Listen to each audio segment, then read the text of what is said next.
मेरी आमा खेतको पारिपट्टिको एक सानो छाप्रोमा बस्छिन्। मलाई थाहा छैन किन त्यहाँ त्यो डरलाग्दो ठाउँमा बस्छिन्। म बिरे सानै छु।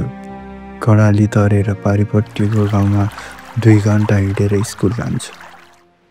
म मेरी आमालाई धेरै माया गर्छु। यति माया गर्छु कि यो सारा संसारलाई भुल्न सक्छु। मेरी आमा महिनाको एकचोटि 4-5 दिनका लागि छाप्रोमा बस्न जान्छन्। तर मलाई अझसम्म अत्तो पत्तो छैन किन जान्छन्, किन बस्छन्। त्यो छाप्रोमा त अस्ति मैले एउटा ठुलो सर्प देखेको थिएँ। त्यहाँ त खरको छानो थियो। छाप्रो पनि भत्किन लागेको छ। बर्खामा त बसी नसक्नुहुन्छ। पानीका धारा चारै कुनाबाट चुहिन्छन्।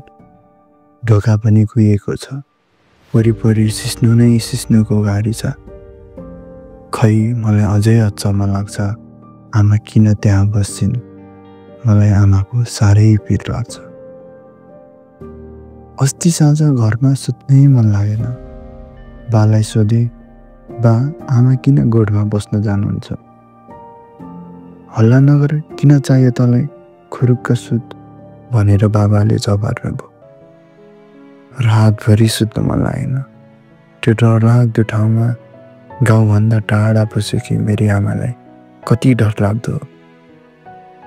मेरी बज्यूले भन्नुभयो, घरमा बस्यो भने देउता रिसाउँछन्। छुई भएको बेला घरबाट टाढा बस्नुपर्छ। अनि मेरो मनमा धेरै प्रश्नका रापहरू फल्न थाले। मेरी आमाले त्यस्तो के पाप गरेछन् र जो आफ्नै मान्छेबाट पनि टाढा बस्नुपर्ने? कुन जुनीको पाप गरेछन् मेरी आमाले जो आफ्नै घरमा पनि खान नपाउने? मेरी आमा घरमा आउँदा घरै उज्यालो हुन्छ। त्यो दिन मेरा लागि अत्यन्त खुसीको दिन हुन्छ।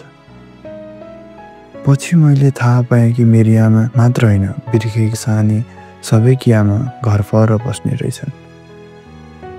अस्ति मात्र रामेकी आमाको ज्यान त्यसै गोठमा सर्पले लग्यो। माइलाकी बहिनीको पनि अचानक गोठमा मृत्यु भएको पत्तै भएन। म कहिलेकाहीँ कडाली छेउमा बसेर रुन्छु। कहिले मेरी आमालाई पनि त्यस्तै हुने हो कि? घर नजिकै स्वास्थ्य चौकी पनि छैन। हुन त यहाँका मान्छेलाई स्वास्थ्य चौकी अस्पताल भनेको थाहा नै छैन। सबै गाउँलेको डाक्टर भने पनि, धामी भने पनि डाँडा गाउँका मुखिया हुन्। जस्तो सुकै रोग लागे पनि उनले उपचार गरिदिन्छन् रे। अस्ति भर्खरै मैयालाई पखाला लागेछ। धामीले बड्डी गाउँतिर कुकुर काट्न लगाएछन्। अर्को दिन लम्पसार गरेकी मैयाले धामीले भने कुखुराले पुगेन, ज्यानै लगाएछ। म हरियो कडालीको पारिपट्टि सेतो ठुलो ढुङ्गामा बसेको छु। क्षितिज पारी सूर्य अस्ताउन लागेको छ।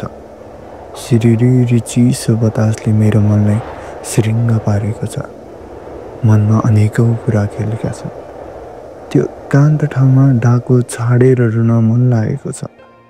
संसारमा सबैभन्दा बढी माया गर्ने मेरी आमाको दुःख हेर्दा आँखा भरिएर आउँछन्। आँखाको डिलमा अडिएका 2 थोपा आँसु ओभानो बालुवामा बिलाए। म कस्तो ठाउँमा जन्मिएको छु? न बिजुली छ, न बत्ती छ। खानालाई पनि हाहाकार हुन्छ यहाँ। नुनका पोका आउन पनि महिना दिन लाग्छ। औषधिको कुरै नगरौँ, सिटामोलको पनि अनुहार देख्न पाइँदैन। उपचार गर्न जाँदै बाटोमा कत्तिको मृत्यु हुन्छ। सुत्केरी हुन नसक्दा चिच्चैरहेकी आमाको स्वर पनि यही कर्णालीमा गुन्जिरहन्छ। बुढापाकाको दिमागभरि कुरीति र कुरूप परम्परा भरिएको छ। अस्पताल भएर के गर्नु, जहाँ पुग्नै 2 दिन लाग्छ। मेरो कर्णाली देख्दा कञ्चन र सुन्दर छ। तर त्यहाँभित्र लुकेका दुःख र पीडा, विडम्बनाका कथा 2 दिन आउने पाहुनालाई के थाहा? आफ्नै गाउँठाउँका मान्छे पनि सहर पुगिसके। गाउँ पनि रित्तो भइसक्यो। विकास गर्छु भन्दै हिँड्नेहरूले फेरि अनुहार देखाएका छैनन्। म एक्लै यो कर्णाली तरुला। तर यो मेरो गाउँठाउँ र मेरी आमालाई कर्णाली पारी कसरी तार्ने हो? बिरे के गर्दैछस् यति रातसम्म? आमाको आवाज गुन्ज्यो। सायद त्यही निम्न लागेको मोमबत्तीलाई हेरिरहेको थिएँ म। अनि म चुपचाप ओछ्यानमा लम्पसार परेँ, भोलिको सुनौलो बिहानीको आशमा।